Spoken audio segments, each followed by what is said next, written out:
Hello, this is Cami Martinez, and this is vlog 8 for Communications 45, and from the Rhetorical Act, I am reading the second half of Chapter 5, The Resources of Argument. Arguments, even the logical ones, are often implicit, subtle, and fragmentary. The most basic structures of arguments fall into end-theme, induction/deduction, causal, and analogy-based reasonings. Enthymeme is an abbreviated form of argument. The audience must complete the argumentative cues provided by the rhetor. Its job is to invite audience engagement and participation, and for audiences to draw their own conclusions based on the evidence provided. Induction/deduction reasoning. Arguments.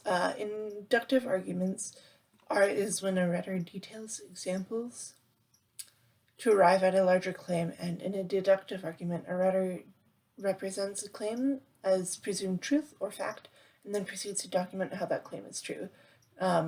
Inductive secretly draws audiences to accept the rhetor's conclusion. It's a far more subtle art, and deductive is a straightforward appearance of logical rigor. The casual approach is to establish necessary relationships between two phenomena, and uses our logical mind to help the audience connect two things and follows a scientific-like method. And in analogy, it compares two phenomena in order to evaluate, predict, or dramatize the main point of the piece of media or the writer's argument, and then adheres to jurisprudence models where courtroom-based, where people argue back and forth in order to come to a synthesis. Rhetorical action has many different dimensions to it, and these are the purpose, argument, structure, language, and evidence used.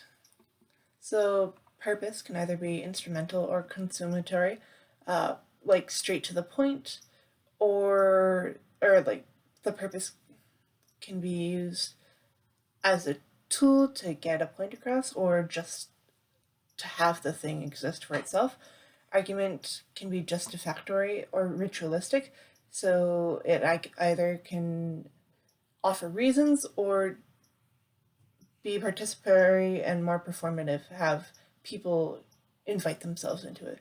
The structure can either be logical or associative, so following a series of logical rungs, or it can be based off of discombobulated, disconnected reasonings that do have some connection but are not inherently obvious. Language can be literal or figurative, so exactly as it is on the tin can, or more abstract. And then evidence can be factual or psychological, so factual as in you can touch it, it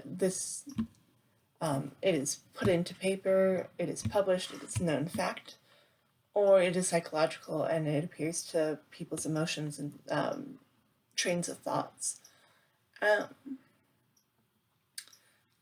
There are a bunch of different strategies of proof, such as rhetorical questions, a fortiori, enumeration, refutation, definition, enactment, and turning the tables, and all of these get your proof as the top dog, in a sense. Rhetorical questions probes the audience with an out there or combative question in order to get the audience to think. A fortiori, or to the greater, a specialized analytical argument that says something happens once, it is most likely to happen again. It follows logical patterns, enumeration, or a long list of points a long list of talking points. Refutation, where you go through someone else's argument one by one, disproving them on all their points.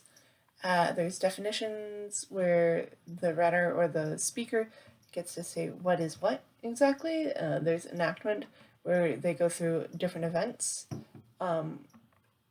to pull in the audience, to get them to one side or another. And there's turning the tables, or coming in with surprise pieces of evidence that knock your opponent or your